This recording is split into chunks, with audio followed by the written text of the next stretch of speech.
or no? Yeah. Yeah? We sponsoring Castrol? Carry on. No, we're not sponsoring Castrol. What's going on, guys? In today's episode, we are finally building the RB26! I can't wait! I've been waiting like 11 months for this day. It is so exciting that this day is finally here. What? It is! It's exciting, right? You excited? Yeah, I'm excited. So basically this is going to be broken up into a few parts because I want to get as much information as possible into this video about building this block. There's a lot of things that we need to have attention to detail to. So without further ado, let us start building the RB26!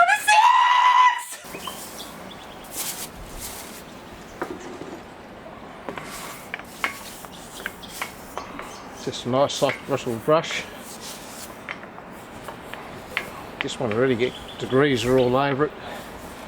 Any grease or that in it, and any swarf, any last bits of metal. It has been cleaned at the shop after they've done the machining, but you always need to give it a final clean. It is extremely important to wash down the block thoroughly before you install any parts. The machine shop will always wash it down before you collect it, but we aren't guessers nor will we assume things. Make sure to get into every little nook and cranny and take your time. Missing one piece of metal could prove fatal. Following a good engine wash, the block needs to dry out before paint. We had a cloudy day, hence why we are using a torch to evaporate the moisture. You can leave it out in the direct sunlight, which is always best. Once dry, apply whatever paint you choose. We are using engine enamel as it has high heat resistance properties, and black, because black is best. Now, let's put this powerhouse together. Yeah, buddy.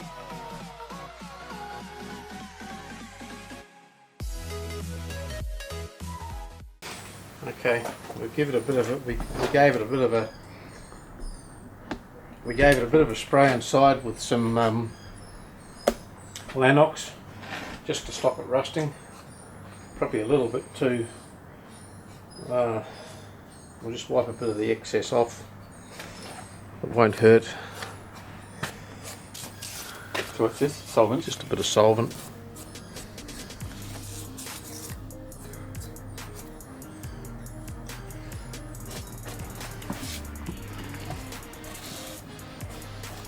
Don't pick up a dirty old rag off the bench. Use clean rags.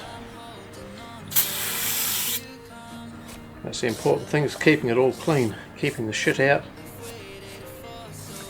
and assembling it up clean without any muck in it.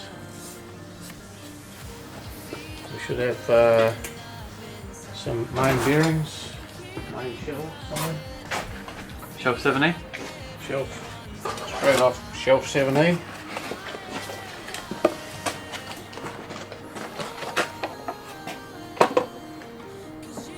Notice I've got a piece of clean paper here, so just keep it all clean is important. Good clean, good clean.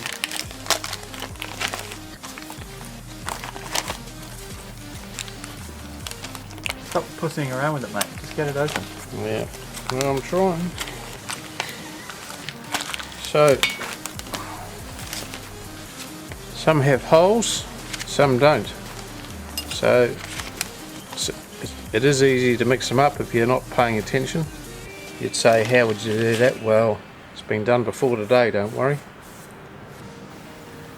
So these are our thrust washers and bearings combined. So that controls the inflow to the crank. We've got a standard crank. So of course standard bearings, and pretty amazing given the mileage that this has probably done before it was pulled out to be recon. But the crank's never been touched and it's perfect. It's been sent away to the reconditioners, they've measured it and it's perfect. It had a linish and a clean, that's all it's had, and it's been balanced. And why is that so? Because it's Nissan. It's Nissan, it's not unusual. So So we will be explaining what end float is once we put the crankshaft in, but for now we'll just tackle the bearing. So we just want to make sure that our holes line up. Right, so we're talking about the hole that's coming through the block. The oil hole in the block corresponds with the hole on the bearing. Yep. Now, if we had a bearing micrometer, we could measure each shell and make sure they're all right. We go into assumption to some part that because they're stamped they're all right. Well, we'll check them with plastic gauge for clearance later down the track, but race teams that build up motors, they have all of the expensive equipment for all the micrometers for checking checking the bearings, checking the sizes of everything. Well, we're not that elaborate, but we ain't racing it on the track either, so she'll be good enough. We're racing it on the streets, right? Well, you probably will. Yeah, buddy. Gonna chop some V8s. Yeah, we. Gonna chop Tom in the studio. Well, Servo's too big, too much lag. See you. So I don't know whether you guys can see, but these lines, they're in each of the bearings. And what would you say this surface would be? The well, that's your bearing tunnel. bearing tunnel, right? There's the bearing tunnel, and there's your oil hole with the groove for retaining oil in the groove. Right. So that's obviously your oil pumps pumping oil to the bearings. Yes. Yep. Through the gallery. Through the gallery. Through the corresponding hole into the groove. We've got a groove in the shell here too to help retain oil.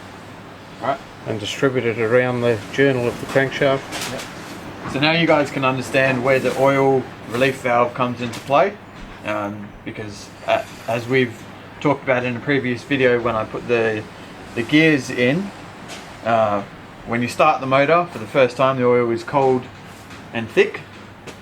So these bearings need to get as much oil as possible, and once the motor warms up and the oil becomes hotter and thinner, then if there was nothing to control the amount of oil flow going towards these bearings, they would be over-oiled, which you do not want.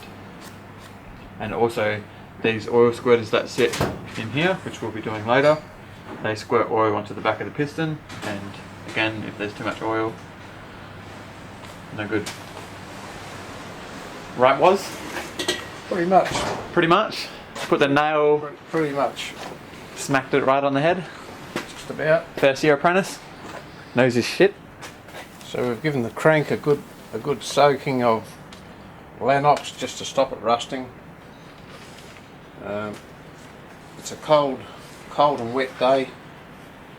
A bit of Lanox doesn't hurt, but it's just important to wipe it all off as we're assembling it up.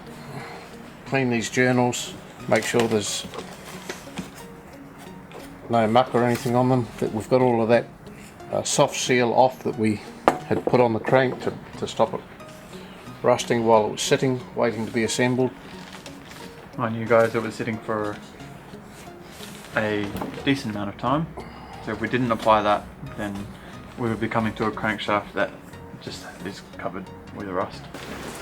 I'm not putting the engine lube on there at the moment because we just want to use engine oil, so we can use plastic gauge and check clearances.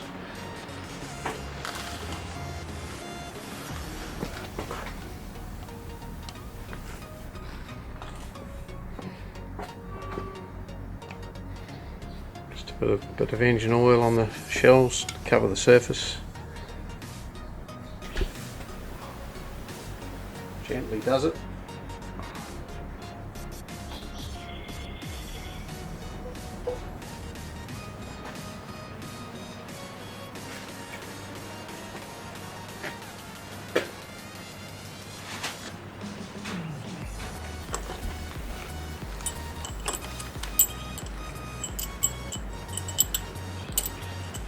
So we've got these, we've got the ARP studs that you brought.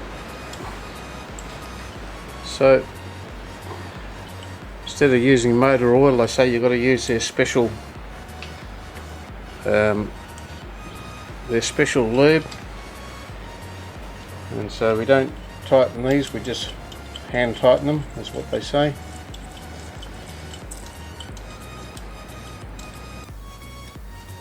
So we expect with these studs and nuts it'll all hang together without a problem. These are the best studs you can buy, I believe. That's what everyone seems to use.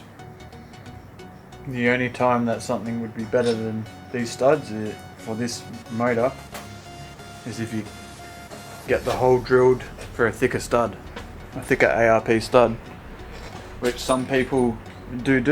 Do they? Do. Yep. And they also do it for the cylinder head ones as well. I'm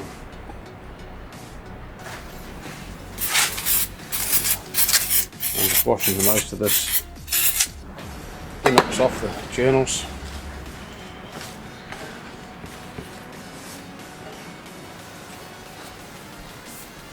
So there's only one way that these bearings can go in. They got a little tag on the end of them. Yeah. So the little tag slips into that little groove in the front there.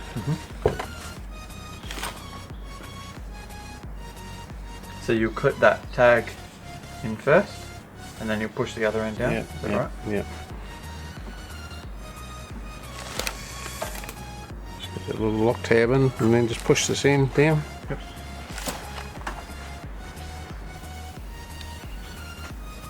So what are you looking for, Dad? I'm just checking that we've got the standard.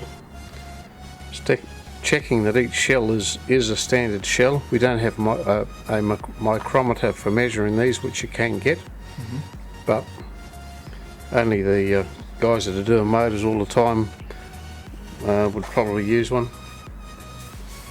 So you see that there, STD, not a sexually transmitted disease. That stands for standard. And it's not STI, WRX.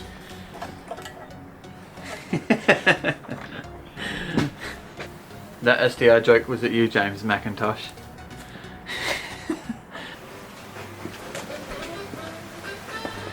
So that's a bit too long, but anyway, that oops, I dropped that. There you go. We don't need that long, but we want to put it right at 12 o'clock.